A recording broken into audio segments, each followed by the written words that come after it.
रिश्ता टूट जाए फर्क नहीं पड़ता, लेकिन इंसान नहीं टूटना चाहिए। क्या मतलब है?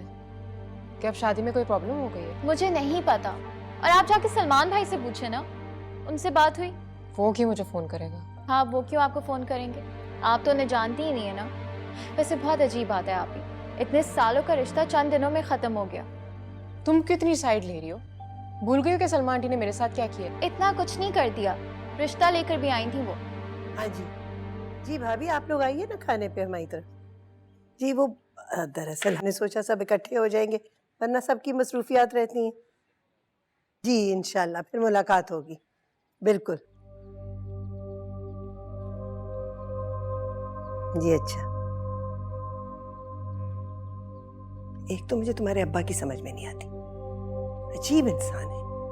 उन्हें पता है कि हमजा की शादी सर पे है, लेकिन मजाल है लड़की वालों से बात कर ले। इन्होंने ही कान भरे होंगे अब्बा के।